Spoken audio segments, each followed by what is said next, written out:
Et on va commencer par notre voix qui revient sur la nomination de M. Jean-Claude Brou à la tête de la commission de la CEDEAO. Le ministre ivoirien de l'Industrie et des Mines, Jean-Claude Brou, est le prochain président de la commission de la Communauté économique des États de l'Afrique de l'Ouest. Il remplacera le 1er mars 2018 le béninois Marcel de Souza. Toutefois, rappelle l'article, la Côte d'Ivoire n'a pas eu à faire un quelconque lobbying puisque finalement la succession à la présidence de la commission se fait par ordre alphabétique. C'est donc au pays dont c'est le tour de proposer un nom. Ainsi, après le Bénin, ça devait être au tour du Cap-Vert. Or, il se trouve que le Cap-Vert n'est pas à jour de ses cotisations, ce qui l'élimine de facto, révèle l'article. Mais quelles sont les conséquences de la nomination de Jean-Claude Brou? Selon l'Inter, étant donné que le nouveau président de la commission doit siéger à Abuja, au Nigeria, il va sans dire que Jean-Claude Brou ne pourra plus assumer la fonction de ministre. Du moins, c'est ce que croit savoir un proche de la présidence. Il évoque un remaniement ministériel, mais voici la question qui sera sur toutes les lèvres. Jean-Claude Brou sera-t-il le seul à partir ou Alassane Ouattara profitera-t-il de l'occasion pour retoucher son équipe? Affaire à suivre, comme on dit. Affaire à suivre. À quelques jours des fêtes, Allo Police révèle la dure réalité de certaines familles. Et les fêtes de fin d'année approchent à grands pas, mais certaines familles vivent des difficultés telles que ces festivités ne sont pas partie de leurs priorités. Un reporter d'Allo Police a passé 24 heures dans une famille démunie d'Amniema pour vivre ces réalités. Et la mère expose sa situation, je la cite. « Mon mari est pasteur, mais il s'est établi à Grand-Laou et il y vit désormais avec sa maîtresse après m'avoir abandonné ici avec nos 4 enfants.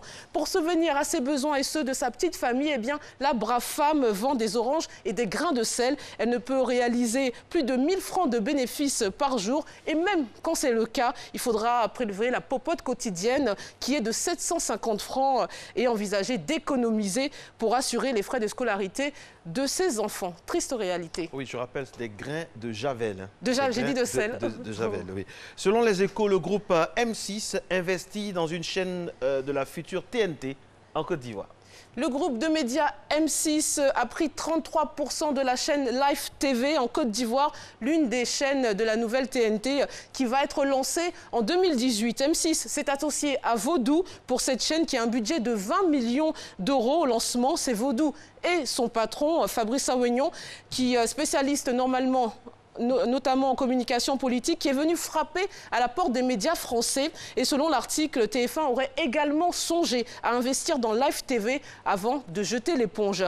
On parle encore médias. La Norvège vient de réaliser sa transition vers la radio numérique, comme annoncé il y a 2 ans. Ce pays scandinave devient ainsi le premier État au monde à se passer définitivement de la radiodiffusion de programmes radiophoniques en modulation de fréquence ou FM si vous préférez. Désormais, les émissions sur tout le territoire norvégien seront diffusées grâce au Digital Audio Broadcasting.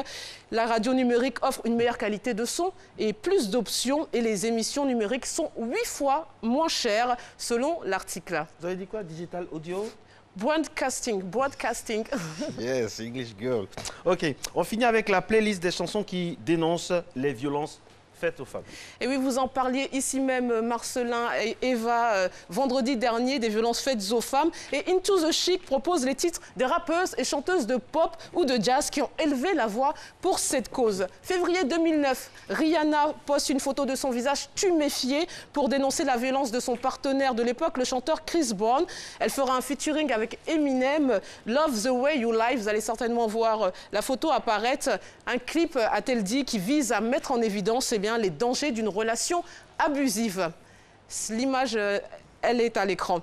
Il y a aussi les Amazones d'Afrique, c'est la prochaine image. Un groupe 100% féminin fondé en 2015 pour défendre la cause des femmes en Afrique à travers la lutte contre l'excision, les violences et les agressions. Sans oublier ce classique pour ma génération de Queen Latifah, UNITY, qui signifie unité, sous-entendu féminine.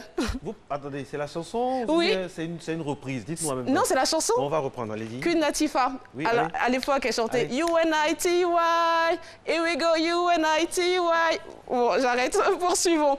Et donc, Elle révélera publiquement en 2009 avoir été donc victime, plutôt dans sa jeunesse, d'abus sexuels par son babysitter.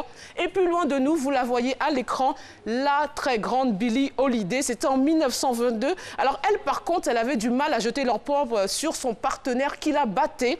Amoureuse inconditionnelle qu'elle était, elle révèle entre les lignes la maltraitance qu'elle subissait. Et elle nous disait « Il me frappe, que puis-je bien faire ?» Alors je ne saurais quoi lui répondre, mais en tout cas, vous restez calés devant la télé. Je vous laisse en compagnie de Marcelin Govoy. À demain. Non, écoutez, non, moi j'aime bien votre accent anglais, surtout quand vous parlez de digital audio broadcasting. Et puis voilà. C'est mieux que Beach. Fatim, c'est la reine des prononciations. Vous n'avez pas une autre chanson? On a encore le temps. On a une minute. Vous n'avez pas une autre chanson pour nous conduire au journal? Si. Oui, allez-y. En français, en anglais, embêté. Embêté. Ziboté, par exemple. Vous avez les paroles de Ziboté? Ziboté. Aïe.